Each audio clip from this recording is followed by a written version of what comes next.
1 Corinthians 7. Now for the matters you wrote about. It is good for a man not to marry. But since there is so much immorality, each man should have his own wife, and each woman her own husband. The husband should fulfill his marital duty to his wife, and likewise the wife to her husband. The wife does not belong to her alone, but also to her husband. In the same way, the husband's body does not belong to him alone, but also to his wife. Do not deprive each other except by mutual consent and for a time, so that you may devote yourselves to prayer. Then come together again, so that Satan will not tempt you because of your lack of self-control. I say this as a concession, not as a command. I wish that all men were as I am, but each man has his own gift from God. One has this gift, another has that. Now, to the unmarried and the widows I say, it is good for them to stay unmarried as I am. But if they cannot control themselves, they should marry, for it is better to marry than to burn with passion. To the married I give this command, not I, but the Lord. A wife must not separate from her husband, but if she does, she must remain unmarried or else reconciled to her husband. And a husband must not divorce his wife. To the rest I say this, I, not the Lord. If any brother has a wife who is not a believer, and she is willing to live with him, he must not divorce her. And if a woman has a husband who is not a believer, and he is willing to live with her, she must not divorce him. For the unbelieving husband has been sanctified through his wife, and the unbelieving wife has been sanctified through her believing husband. Otherwise your children would be unclean, but as it is, they are holy. But if the unbeliever leaves, let him do so. A believing man or woman is not bound in such circumstances. God has called us to live in peace. How do you know, wife, whether you will save your husband? Or how do you know, husband, whether you will save your wife?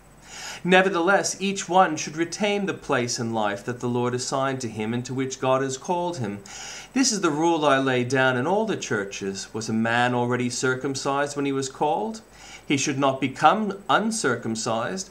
Was a man uncircumcised when he was called? He should not be circumcised. Circumcision is nothing, and uncircumcision is nothing. Keeping God's commands is what counts. Each one should remain in the situation which he was called in when God called him. Were you a slave when you were called? Don't let it trouble you, although if you can gain your freedom, do so. For he who was a slave when he was called by the Lord is the Lord's freedman. Similarly, he who was a free man when he was called is Christ's slave. You were bought at a price. Do not become slaves of men.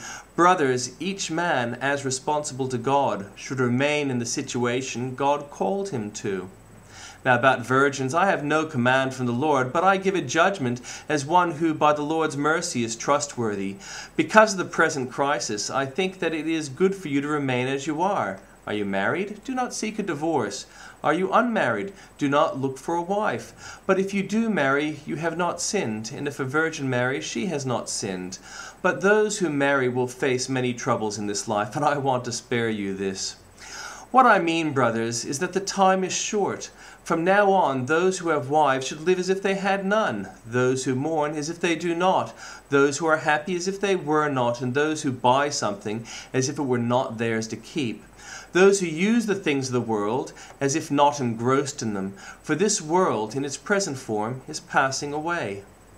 I'd like you to be free from concern. An unmarried man is concerned about the Lord's affairs, how he can please the Lord, but a man married is concerned about the affairs of this world, how he can please his wife, and his interests are divided. An unmarried woman or virgin is concerned about the Lord's affairs. Her aim is to be devoted to the Lord in both body and spirit.